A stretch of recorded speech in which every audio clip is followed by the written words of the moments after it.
passou uma cidade que a gente tem ela no coração. Como sabem os senhores, a gente da comunicação, em tempos atrás, em Ituiutaba nós éramos da rádio, nós é que éramos a comunicação das cidades circunvizinhas, passando recado para as fazendas, né? Mas tem muitos amigos aqui, o povo horteiro maravilhoso que é o povo de Piaçu. Meus queridos amigos e irmãos, hoje nós estamos com o coração jubiloso, porque queremos falar da coisa mais importante de nossas vidas. Quando vejo semeada de jovens, também penso e preocupam com o futuro, não só material, mas espiritual da comunidade, da humanidade. Mas eu acredito muito que esses reforços vieram lá de cima. Falar para os senhores do Livro dos Espíritos, assim como qualquer um outro do Pentateuco espírita, é preciso que nós tenhamos muito amor no coração para a interpretação dos textos. Mas como eu acostumei no rádio, prolixo, saindo sempre das retas, então eu prefiro estudar os livros para que a gente possa juntos confabularmos e entendermos a lei de amor de Jesus. E nós não podemos sair nunca deste princípio. A doutrina espírita é alicerçada na lei de amor de Jesus. E nós sabemos que a codificação, em 1857, de Kardec, era apenas a sequência do espiritismo que já nascia em outros rincões. Quando os senhores perguntam, o Livro dos Espíritos foi o primeiro do Pentateuco? É a primeira vez que se fala em 5 livros da doutrina espírita, porque nós esquecemos mais 3. São 8 os livros que alicerçam a doutrina espírita. Mas hoje eu preferia falar da casa espírita e do Livro dos Espíritos. Sabem por quê? A lei de amor de Jesus só é divulgada com intensidade porque existem as casas espíritas. As casas espíritas, meus queridos irmãos, é sem sombra de dúvidas um grande manancial de luz que a espiritualidade amiga usa para chegar ao coração dos homens. Por isso hoje, se os senhores me permitem, a ligação que faremos com os pacos conhecimentos que temos do Livro dos Espíritos será com a casa espírita. A casa espírita, o grupo espírita, o centro espírita, é o grande hospital regenerador, é a grande escola espiritual, porque aqui é que se divulga na íntegra a lei de amor de Jesus. É um trabalho às vezes sofrido, é um trabalho a miúde, mas é um trabalho que vivifica a imagem da doutrina espírita. Meus irmãos, nós viemos aqui para dizer para vocês que o mundo conturbado de hoje não é diferente do mundo conturbado de antes. E que o Livro dos Espíritos codificado é apenas a sequência de um trabalho feito há muitos anos por um filósofo grego chamado Sócrates e por um outro filósofo chamado Pitágoras. Imagine, 500 anos antes de Cristo, eles começaram a estudar a imortalidade da alma. O Pitágoras, como matemático, estudava o átomo, que é o que nós chamamos de espírito da matéria.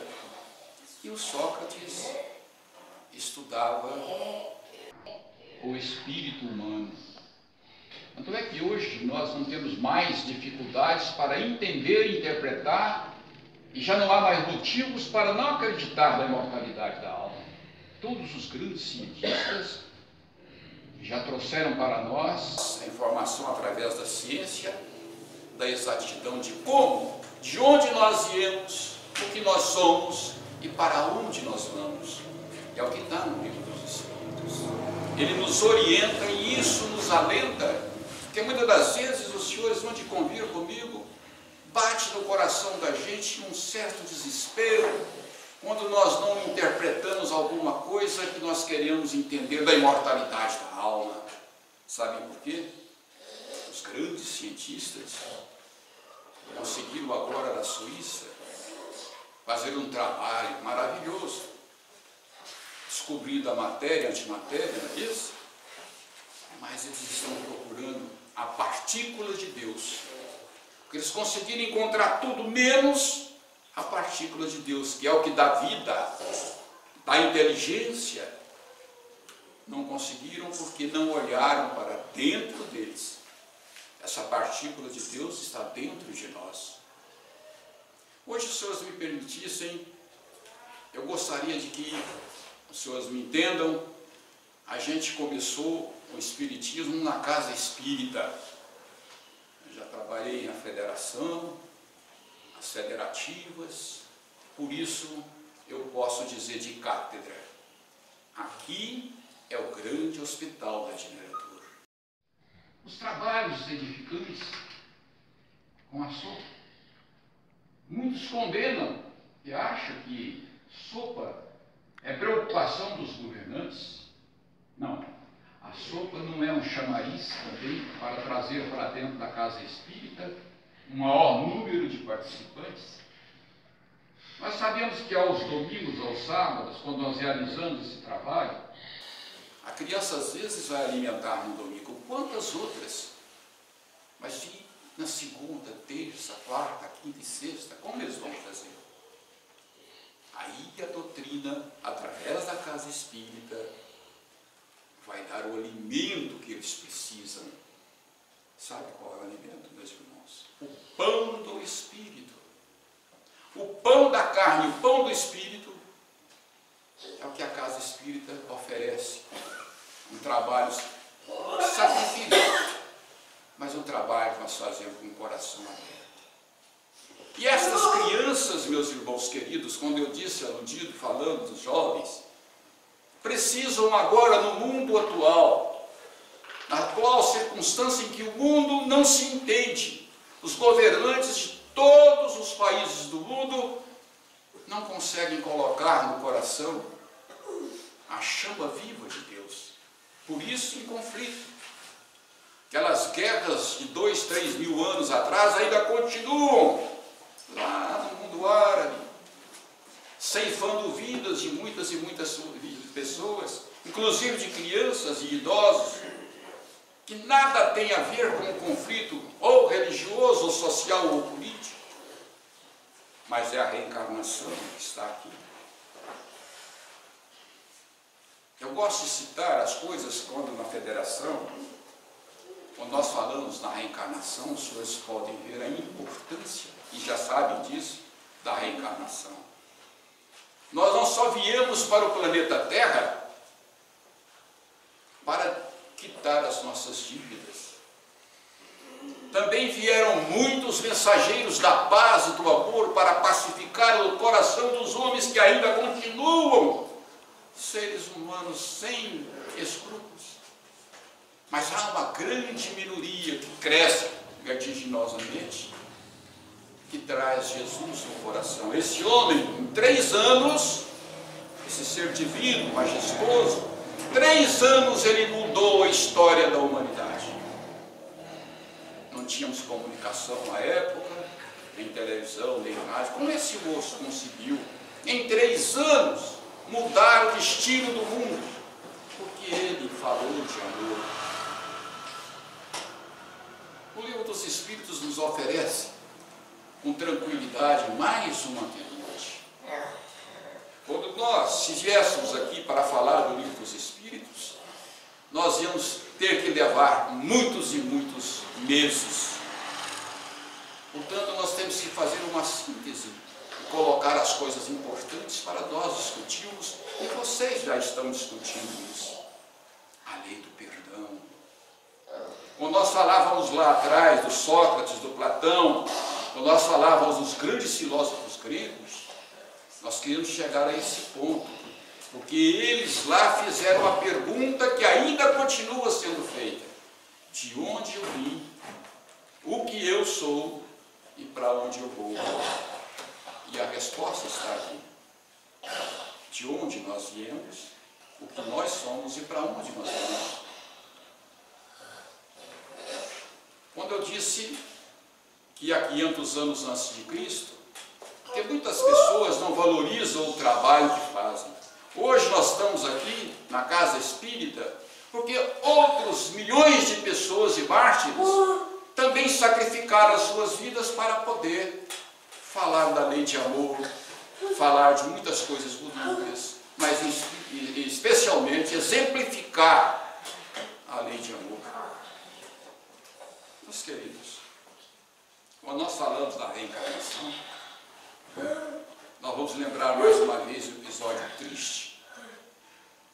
Na época de Moisés, nós já tínhamos uma casa espírita. Muita gente revolta quando a gente fala assim.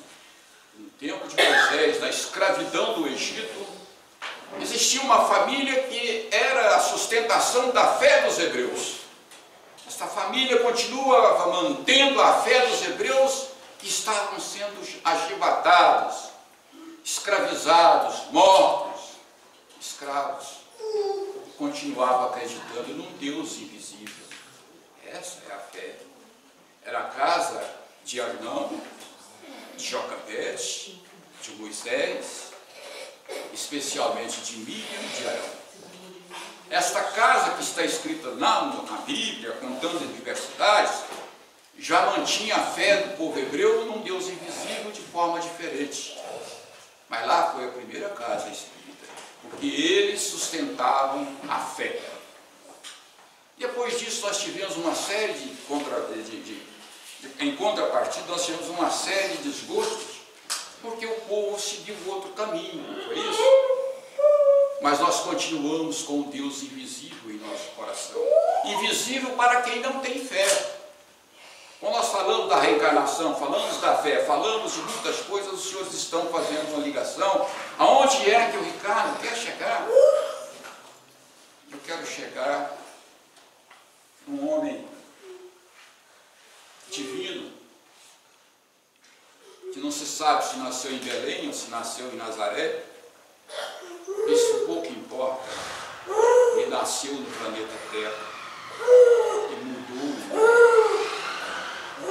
Quero falar de um homem que andou de pés no chão, descalço, pisando o sol ardente do deserto, pregando de aldeia em aldeia a lei de amor que contrariava todos os ensinamentos de Moisés, que combatia todos os ensinamentos de Moisés. As três revelações: Moisés, Jesus e o Espiritismo. Ele disse: não vim mudar as leis. Ele veio para dizer que as leis certas seriam essas: pais, amai uns aos outros, amai a Deus sobre todas as coisas. Será que esse homem, só falando de amor no mundo cruel, ele ia conseguir atingir os seus objetivos? Meus queridos irmãos, atingiu os seus objetivos, porque ainda há nesse planeta, nesse país, nessa cidade, uma casa que trabalha acreditando num Deus invisível e acreditando no amor. Esse Deus é invisível para quem não tem amor no coração. Quando chegamos, meus irmãos, que eu adentrei daqui, eu senti uma vibração tão maravilhosa. É a vibração que nós sentimos nas casas espíritas organizadas, as casas espíritas humildes, mas que são feitas com a união, a pacificação de todos, o sacrifício às vezes de todos, mas nós sentimos a presença do Cristo, porque Ele disse: onde estiver uma ou mais pessoas reunidas em meu nome, eu lá estarei. E os senhores acreditam, Ele sempre está. A reencarnação para nós, meus irmãos, não é só a quitação de débitos. Ela é também a instrução e a preparação para a nossa evolução no plano espiritual. ou seja, a grande corrida para adquirirmos duas asas, a asa da sabedoria e a asa do amor. São essas duas asas com vertentes fortes é que vão nos auxiliar a levantar voo rumo ao conhecimento, rumo à evolução. Então aqueles que vêm para quitar a seus débitos têm a oportunidade de seguir as leis direcionadas ao coração. Aqui junto da reencarnação nós encontramos um outro tópico: perdão das ofensas. A variedade da nossa palestra, ou da nossa exposição, é que nós podemos raciocinar em meio rápido para chegar sempre no objetivo: a lei do perdão. Nós não teríamos vencido a reencarnação se não tivermos no coração a lei do perdão. O que é perdoar as ofensas? Imagina Cristo chegando com Roma e Grécia, onde a lei de Moisés dizia que quem ferisse, ferido seria, pagava com a vida aqueles que erravam, o cárcere. Chega um homem e diz: perdoa 77 vezes, 70 vezes. Ele não limitou, mas pediu para que nós perdoássemos os nossos inimigos. E aqueles que nos perseguem, ele pediu para que nós orássemos por ele. Com essa lei, juntas, ele conseguiu trazer uma oportunidade de dar uma nova vida para nós. A reencarnação, meus queridos amigos e irmãos, ela não acontece só nesse período de vida pequeno que nós temos, não. Ela acontece todos os dias em nossas vidas. De que adianta nós lermos todos os livros? O Evangelho, o Livro dos Espíritos, o Livro dos Médiuns, Gênesis, Céu e Inferno, se nós não conhecermos o que é o Espiritismo. Tem mais 2 livros ainda: Obras Póstumas e a Revista Espírita. Mas de que adianta nós conhecermos todo esse manancial de conhecimento se nós não tivermos amor em nosso coração? O que adianta nós conhecermos, lermos todos os dias, ouvirmos todos os dias os nossos companheiros falando do Evangelho, dos livros básicos, se nós não praticarmos? Eurípides Barçanufo, mineiro de Sacramento, despreendeu-se do corpo certa noite e foi de encontro a um lugar maravilhoso. Lá à frente aparecia um vulto iluminado, e ele foi se aproximando e viu que esse vulto estava chorando. Aí ele se aproximou e perguntou: quem sois? O vulto voltou o rosto, ele viu, era Jesus, chorando. E ele perguntou: mestre, por que o senhor está chorando? É porque não leem o seu Evangelho? Não seguem as suas leis de amor? Ele falou: não, estou chorando justamente por aqueles que leem a lei de amor, conhecem a lei de amor, leem o Evangelho, mas não praticam. Então, meus queridos irmãos, a casa espírita, como eu disse aos senhores, a casa espírita, ela nos possibilita trabalhar a lei de amor, porque é aqui que as pessoas procuram para confabular os seus sentimentos, os seus sofrimentos. É aqui que as pessoas buscam amparo para as dores cruciantes da alma. Às vezes eles podem não encontrar amparo para a dor física, mas é aqui que eles encontram o bálsamo consolador da lei de amor de Jesus para consolar nas suas aflições. Vamos buscar capítulo 5 que nos diz: bem-aventurado aqueles que sofrem das aflições, que venham a mim os aflitos, porque eu os aliviarei. E é a casa espírita que ajuda a nos aliviar. É ela que, através dos livros, falando, praticando e dando a demonstração, a imagem nossa de que nós estamos praticando a lei de amor. Quantas pessoas adentram dessa casa e saem e vão embora, não voltam, porque já encontrou a saída. Mas não tem aquele ditado, e aliás, faz parte do Evangelho. Muitos são chamados, poucos são escolhidos. Os poucos escolhidos da casa espírita é que realizam o trabalho monumental. E esse livro todo não dá conta de prestar contas, e não dá conta de atender a chama viva de amor que está em cada um de vocês da casa espírita. A reencarnação às vezes nos traz certas surpresas. Lá em Palmas, nós tínhamos um trabalho grande na federação, e às vezes rabiscávamos na psicografia quantas coisas bonitas a gente assistia nos trabalhos mediúnicos. E ainda tem companheiros e irmãos do Espiritismo que têm vergonha de dizer que conversa com o Espírito, que ouve Espírito e que os Espíritos não estão entre nós. Aquele que se envergonha de mim, eu também sentirei vergonha dele. O que nós temos que valorizar, meus irmãos, a casa espírita principalmente, nós temos que valorizar os espíritos, a doutrina do São dos Espíritos, as doutrinas, todas. Quando nós entramos dentro de uma sala, muitas vezes as pessoas falam, não quero mexer com mediunidade. Então aqui não é o lugar para quem não quer mexer com mediunidade, porque ao adentrar daqui a nossa mediunidade já está aflorando. Ela aflora para vários segmentos, e é ouvindo os nossos irmãos naquele trabalho que muitas das vezes, trabalho condenado pela própria sociedade, as outras religiões criticam, que é o trabalho de desobsessão.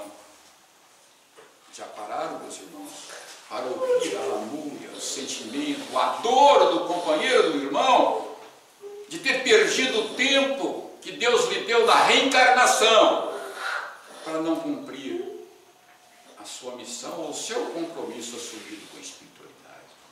Que sofrimento, nem sabe quem são. E a dor passa para a gente. É aí que a nossa mediunidade trabalha. Jovens, adentrai da mediunidade, porque ela é a maior de todas as caridades. É você ouvir o seu irmão. Mas todos nós nesta sala vamos passar pelo mesmo caminho. Nós vamos estar amanhã, depois, mais tarde, no plano espiritual, talvez da mesma forma, procurando uma casa séria, espírita, trabalhando na mediunidade para nos orientar o caminho a seguir. Os espíritos de luz e os nossos medianeiros estarão aqui também nos auxiliando. Mas é nessa fusão espírito e matéria que eles vão encontrar a forma da comunicação. Então não se envergonhe, se valorize, porque a mediunidade é o grande remédio que nós temos para nós e para os nossos irmãos. Falando do perdão de novo, voltando, que são os dois temas que nós estamos abordando, o que é perdoar? Vocês já pararam para pensar? Às vezes a pessoa faz uma coisa tão ruim com a gente, né? A gente fala, eu perdoo, mas só de boca para fora. Esse perdão não tem sentimento, então não é perdão. Você deve perdoar com o coração, esquecer a ofensa e, acima de tudo, ainda amparar esse irmão. Esse irmão. Porque se você assim o fizer, ele jamais se voltará contra você e não repetirá mais a dose, nem com você nem com o outro. Então o que nós temos que dar é a demonstração que nós amamos, e importa quem for. A mão que nos bate, talvez seja a mão que antes nós também batemos, que nós fizemos no nosso passado. Quando nós nascemos de formas diferenciadas, quando nós nascemos às vezes na pobreza, o outro na riqueza, cada um diferenciado. A gente, por que há essa diferenciação? É porque é assim que nós vamos quitar as nossas dívidas. Mas será preciso que nós continuemos sofrendo as nossas aflições até pagar o último centavo dessa vida que Deus nos oportunizou? Não. Fé e merecimento. A cura vem, fé e merecimento. Se você tem fé e merecimento, você abrevia o seu estado de sofrimento e a quitação dos seus débitos. Jesus, numa ocasião, cercado na cidade de Betínia, porque muita gente não sabe onde nasceram os primeiros evangelhos. Houve somente um menino de 16 anos que escreveu o evangelho, chamava Marcos. Marcos foi o único evangelista que esteve com Jesus. E os outros evangelhos todos foram copiados desse pequeno evangelho, que era a anotação de Marcos.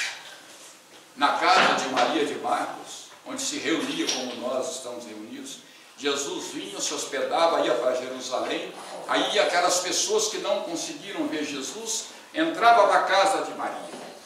E ela ia com o filho repetindo o que Jesus havia dado as orientações. E aí? O que aconteceu com Jesus? Quem foi o que deu o primeiro passo para que nós hoje ainda estivéssemos condições de conhecer a lei de amor? Quem foi? Foi esse menino, que era filho de Maria, de Marcos, primo de Barnabé e o primeiro discípulo de Paulo de Tarso. Ele foi levado juntamente com Barnabé para a cidade de Damasco, onde eles encontraram o Saulo, que estava cego. Era o maior perseguidor de todos os cristãos. Tinha condenado à morte milhares de cristãos. Por que Jesus teve que escolher esse homem? Tinha Pedro, Paulo, João, Joaquim, Manuel. Por que escolheu o seu inimigo para divulgar os seus ensinamentos? Que é a lição maior de perdão? Saulo, Saulo, por que me persegues? E ele foi então para Damasco, na casa de Ananias. Agora veja a coincidência espiritual. Esse menino de 16 anos, quando Jesus foi preso, ele correu, ele tinha 16 anos, mas correu porque ele tinha os escritos de Jesus. Não os escritos, o ensinamento de Jesus, escrito na... Eu esqueci o nome agora da fábula que eles falam no mundo árabe, e eu sou filho de árabe, estou esquecendo. Mas na verdade, o Marcos tinha todas as anotações e ficou com medo de que eles rasgassem aquelas anotações e perseguissem aquelas anotações. Então ele convidou o Estevão para ajudá-lo na fuga. Nenhum dos outros discípulos tiveram a coragem de sair e ficar ao lado de Jesus. Até o Pedro, se esqueceram. Pedro, você vai me trair 3 vezes. Eu, mestre? Primeiro, eu falo, não conheço esse homem, nunca vi esse homem. Não é isso? Muito bem.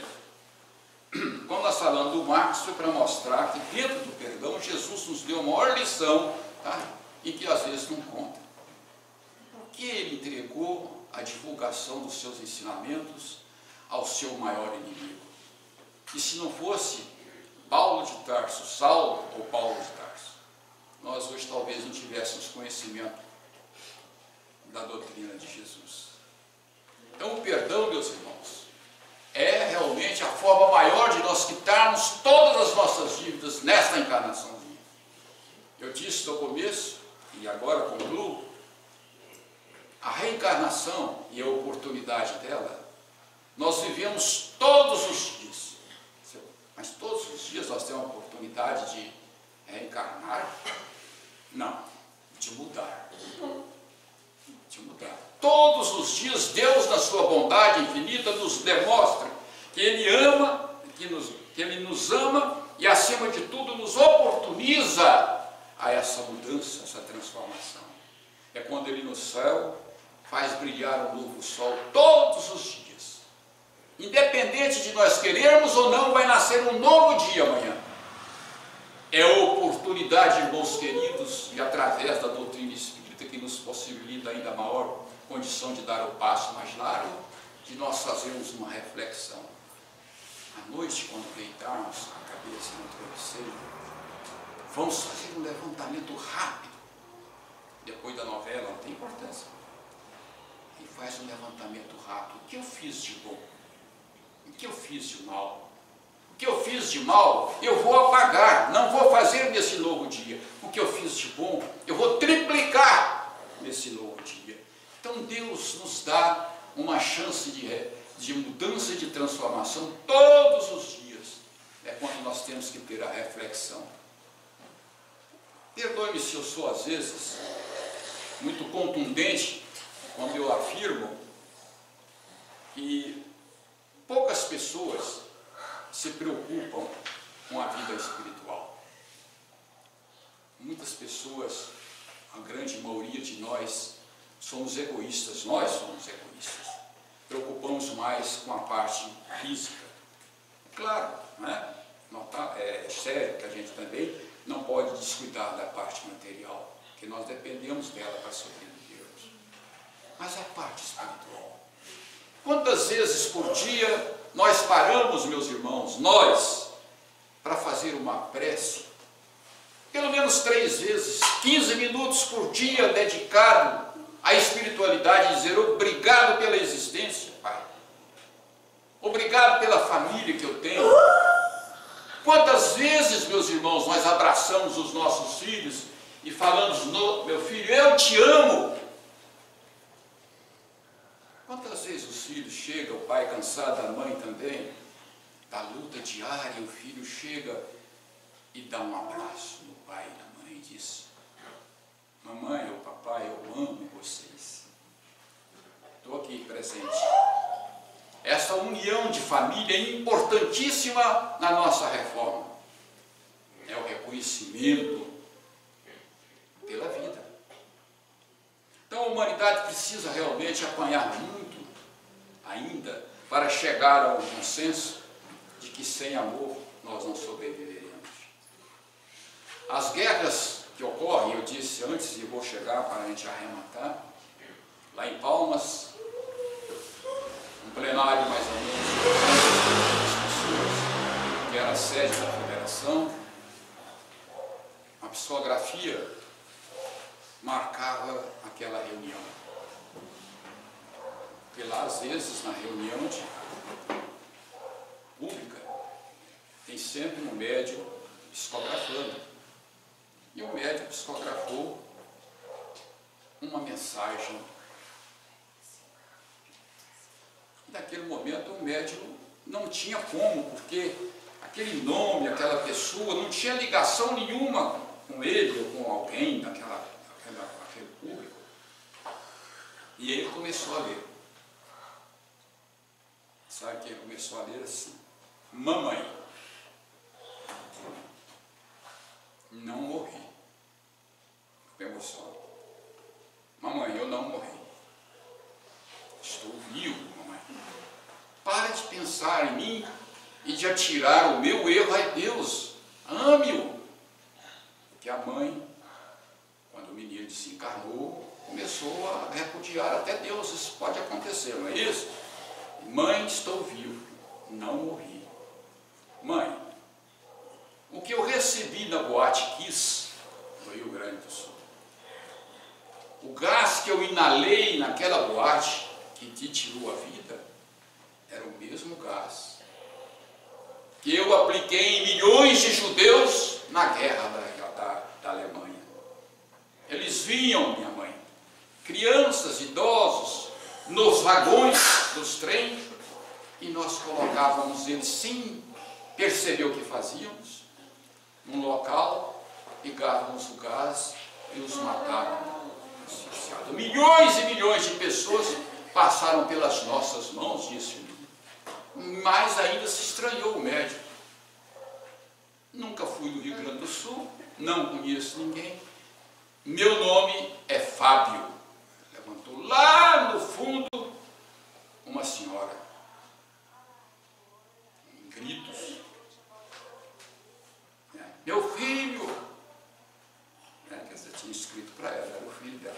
Ela tinha acabado de chegar em Palmas, porque em Palmas tem muita gente do sul, e ela já tinha até aliviado o coração, e resolveu ir. Ela não era espírita, resolveu ir porque ela tem lá, sempre eles recebem mensagens, né? Ninguém conhecia ela, ela tinha os parentes que moravam em outras cidades, Ninguém conhecia. Lá estava a mensagem do Filho.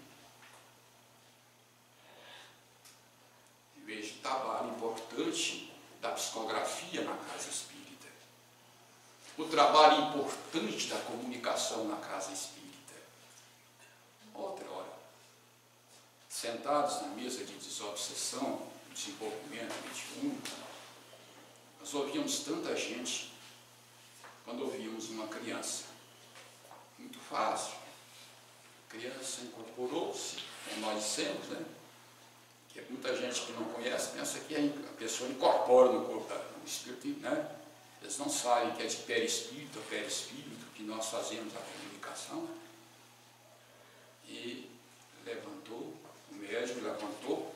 Muito difícil fazer isso, porque o médium é treinado para não mexer, não levantar, né?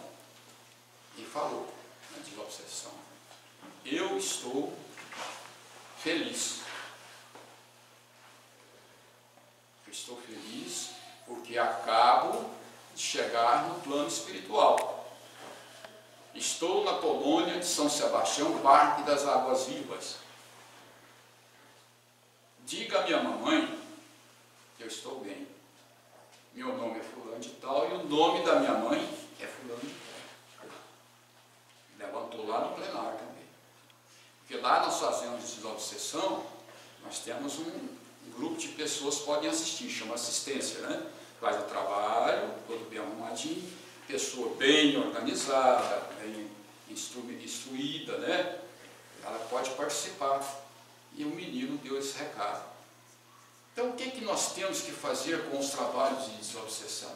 Tem muita gente que esconde esse trabalho. Não, eu acho que o trabalho tem que ser, como diz o Divaldo Pereira Franco, Divaldo, não, todos que trabalham na mesa de desobsessão têm que estar conscientes do que está fazendo, tem que entregar o coração para os espíritos comunicarem. Está aí, pode pegar as palestras dele que vocês vão ouvir isso.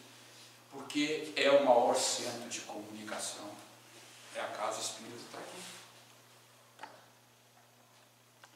Quanto mais nós criarmos possibilidade de atender na sopa a criança que vem, dizer para ele: menino, amanhã você vai formar, ser um médico, um advogado. Cuidado, meu filho, olha, isso é evangelização. É o trabalho mais laboroso que existe na casa espírita, é a evangelização. Quando a gente senta perto da criança, que não é da nossa criança, e que conversa com ele cara a cara.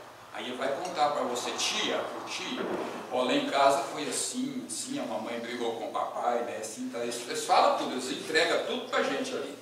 É a hora de você colocar no trilho essa criança. Olha, né, vocês já conhecem bem como se faz a evangelização. Que caridade maior do que essa? O que falta no ser humano, na humanidade hoje, é justamente essa ajuda para dizer para a criança: olha, cuidado, existe muita coisa ruim aí pela frente, mas o mundo é muito bom. Existe um Deus, né? Mostrar para ele a espiritualidade. Desde criança, já no feto, já na barriga da mãe ali, ele começa a ouvir. Todos nós sabemos disso, cientificamente comprovado. E às vezes o litígio do casal provoca tanta revolta no feto que ele já nasce revoltado. As crianças que às vezes não têm uma formação, elas se revoltam ainda em idade de 5, 6 anos, já está fumando, usando droga, né? 7 anos. Pelo menos na nossa casa espírita lá, onde nós estamos há 30 e tantos anos, nós vemos crianças de 6, 7 anos usando droga. Sentam, tomam a sopa e sentam à frente lá do centro, fumando maconha, usando droga. Como é que você faz com uma criança dessa? É só Deus, não é? Senta, conversa. Não vamos expulsar os doentes, não. Tem casa espírita, mas rapaz, ele é perturbado, ele chega aqui, tumultua a reunião. Criança em reunião não pode existir, principalmente reunião dessa, aquela. Não, meus irmãos, todos que adentram da casa espírita, não somos nós que chamamos, São os espíritos maiores, os nossos dirigentes espirituais que estão conduzindo para ouvir a casa espírita. Então tem que haver disciplina? Tem que haver disciplina. Mas nós temos que colocar no trilho essas crianças. Por isso a casa espírita e o livro dos espíritos me inspiram muito. Todas as vezes, meus queridos irmãos, que vocês estiverem na leitura do Evangelho, que nós passarmos ali das 3 revelações, meu reino não é deste mundo, há muitas moradas na casa do meu Pai, né? Vamos seguindo, até chegar naqueles 4 ou 5 capítulos que mexem com a casa espírita. Sabe quais são? Os pequeninos, os puros de coração, os mansos e os misericordiosos. É isso que nós temos que ser. Que são os pequeninos? São as crianças. Os puros de coração somos nós que temos que ter os nossos corações puros para entender as crianças, porque ela é a formação da nova sociedade que virá, do futuro da sociedade. Então toda a casa espírita às vezes se preocupa muito com certos aspectos e esquece a criança. Eu fico feliz quando chego e vejo uma casa de sombra, porque eu sei essa casa está amparada. Eu fico feliz quando eu vejo o interesse da casa espírita no sentido de melhorar, sabendo que todos nós somos imperfeitos. Mas quando nós ajudamos alguém, nós ajudamos a nós também. Há muitos que dizem, você quer consertar o mundo e você não conseguiu se consertar. E aí o André Luiz nos diz assim, não, venha para cá, o plano espiritual, sem fazer brilhar a luz interior. A luz interior tem que brilhar, não vem. E ele, ninguém melhor que ele sabe quanto ele sofreu, quando ele desencarnou. Não é? Nós conhecemos muitos espíritos que estão trabalhando nas linhas das casas espíritas, né? Que são espíritos maravilhosos, que também tiveram as suas desavenças. Eles falam muito de político, né? Mas os políticos também contribuem. Estou falando isso para chegar em Bezerra de Menezes. Que homem extraordinário, Eurípides Barçanufo. A política também pode fazer de nós homens sérios e cristãos. Como? Através da política nós podemos fazer tudo o que nós queremos na área social. Não é? A podridão existe em todos os lugares. Mas eu não vou julgar um por todos, apontar o dedo no meu irmão. Mas quem detiver o poder, tem que saber distribuir esse poder. Fazer desse poder a maior das caridades, atender a comunidade. Bezerra de Menezes tentou e conseguiu. Antes nós não podíamos nos reunir. Os espíritas não tinham autorização para a reunião. Foi ele que, como deputado constituinte no Rio de Janeiro, criou uma lei dando liberdade a todas as crenças e religiões de se cultuar, de se fazer seus cultos, e nós embarcamos nessa. Nós falamos muito do Kardec, 1857, quando ele escreveu o primeiro livro, e 3 anos depois, muita gente não sabe disso, o livro dos Espíritos chegava na Bahia. 3 anos depois de ser publicado, o livro dos Espíritos chegou na Bahia, no Brasil.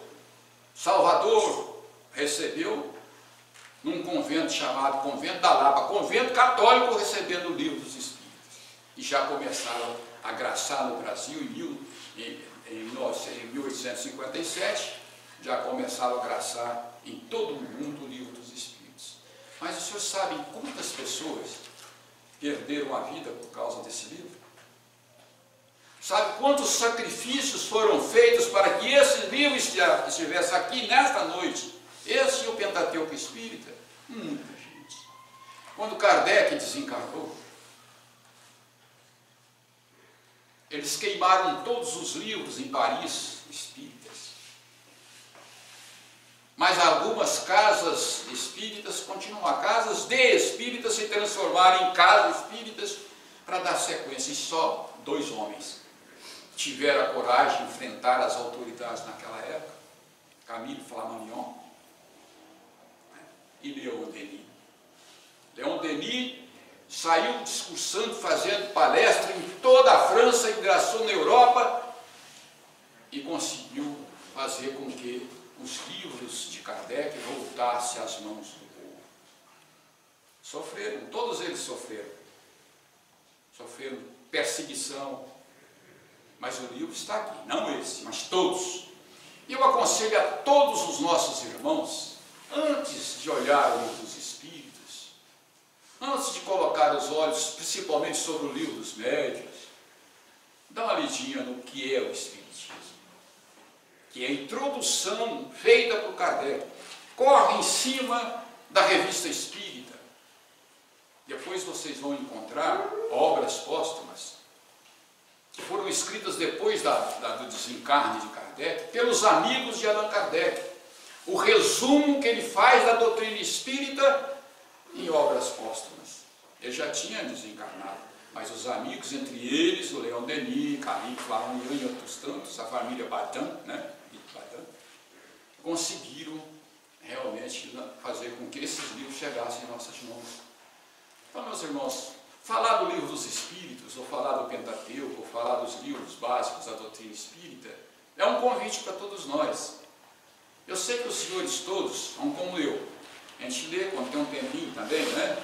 A gente não dedica muito. Mas, parabéns pela escolha que fizeram. A casa espírita. Essa precisa cada dia mais crescer. Cada dia mais encontrar uma corrente forte de luz. Eu gostaria de, encerrando, porque já falei muito, fazer uma leitura aqui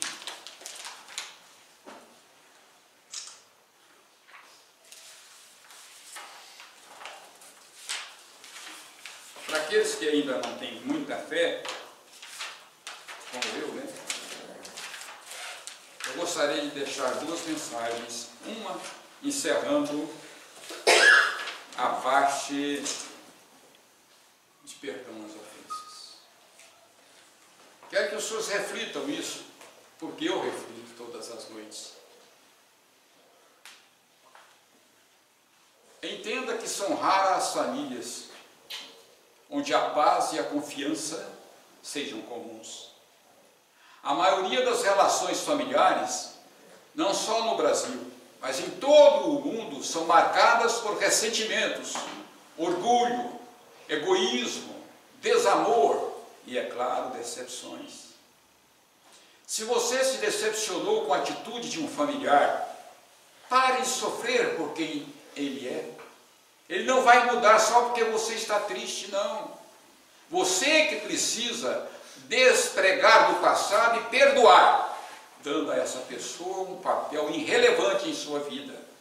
Enquanto perdurar a mágoa, o ofensor vai ocupar o papel principal na sua história. Após perdoar o familiar que o feriu, siga seu coração. Perdoar é diferente de reconciliar. Muitas pessoas se reconciliam, mas intimamente nunca perdoam e vivem o resto da vida escravos do ressentimento, relembrando e cobrando do outro as atitudes erradas do passado. Se o ofensor ocupa seus pensamentos e emoções, é sinal de que você ainda guarda mágoas. O perdão é libertador. Você só vai saber se realmente perdoou alguém quando conseguir se recordar da ofensa e não sentir mais dor. E assim, livre para ser quem você é, viver a vida que sempre sonhou. E se foi você quem criou conflitos em sua família, enquanto ainda é tempo, procure os envolvidos e peça perdão. Faça a sua parte. Mostre sincero arrependimento e depois o desejo de você mudar. Mas não se frustre se você não for aceito por todos. Esse é o preço que pagamos quando, imaturos na forma de nos relacionar, ferimos as pessoas que estão em nossa volta. E por último, encerrando, isso aqui foi uma fotografia que nós recebemos de um espírito iluminado. Ele sempre fala da fé. É para que nós guardemos nossa fé. A fé no momento de dor e sofrimento, volte a mente ao firmamento. Amplie sua fé, sintonizando o Criador, que do universo é o Supremo Senhor. O homem, ao distanciar de sua fé, torna vago seu mundo interior, enfraquece sua escola universal, oportunizada pela luz magistral. Que busca nesta contenda travada, senão a evolução de sua alma imortalizada? Porém, a ausência da fé impede caminhar nesta estrada, deixando o seu interior vazio, sem nada. A fé é o início e o fim. Para os viajantes do infinito, é a mais forte energia cósmica, sim, que nos transporta ao paraíso bendito. Com ela fala aos mudos, ouvem os surdos, caminham os coxos, aos cegos dá a visão, e dos mortos revive o coração. A fé para o homem é uma nave estelar, que o conduz sem esplendor para as muitas moradas de amor, onde o Pai Supremo está a esperar. Esta marca muito a minha vida. Eu escrevi muitos sonetos, muitas coisas como um jornalista, mas esse aqui foi o melhor presente. E todas as noites, quando eu tenho tempo, eu leio essa poesia. A fé, meus irmãos, a fé nunca deve ser abandonada. Que a paz de Jesus esteja com todos nós. Perdoa por eu tomar o tempo de vocês. Pode aplaudir.